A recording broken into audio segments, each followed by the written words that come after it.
ગાંધીનગરથી ખૂબ જ મહત્વપૂર્ણ સમાચાર મળી રહ્યા છે। પીએમ મોદીની અપીલ પર કેબિનેટમાં ચર્ચા। સીએમએ પેટ્રોલ ડીઝલના જથ્થાની કરી સમીક્ષા। પીએમની અપીલને લઈ લીધા કેટલાક મહત્વપૂર્ણ નિર્ણય। ઉદ્ઘાટનો અને કાર્યક્રમો વર્ચ્યુઅલી કરવા નિર્ણય કરવામાં આવ્યો।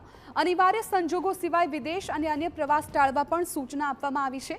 મંત્રીઓને ઓનલાઈન બેઠકો કરવાની અપીલ।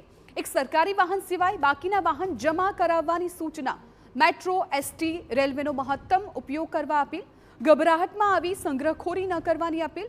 મહદઅંશે વર્ક ફ્રોમ હોમ બાબતે વિચારણા કરવાની સૂચના।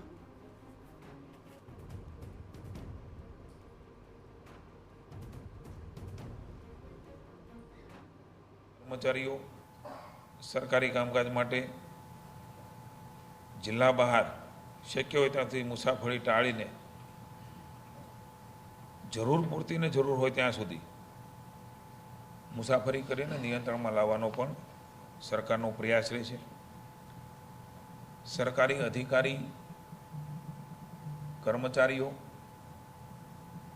એની પર યોગ્ય નિયંત્રણ રાખવા માટે દરેક વહીવટી વિભાગ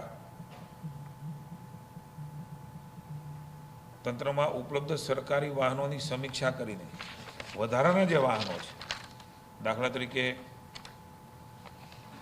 હું પણ મંત્રી તરીકે કોઈ એક પરિષદનો ચેરમેન હોઉં તો મને પણ જે ગાડી મળી હોય તો મેં પણ મારા હમણાં જ ઓફિસમાં કહ્યું છે કે જમા કરાવી દેવાની છે।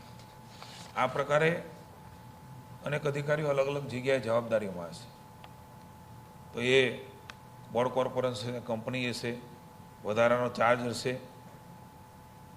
મળવાપાત્ર એક મુખ્ય વાહન સિવાય તમામ સરકારી વાહનો તાત્કાલિક ધોરણે વાહન પુલ એટલે વ્હીકલ પુલમાં જમા કરાવી દેવાનો પણ નિર્ણય એ રાજ્ય સરકારે કર્યો છે।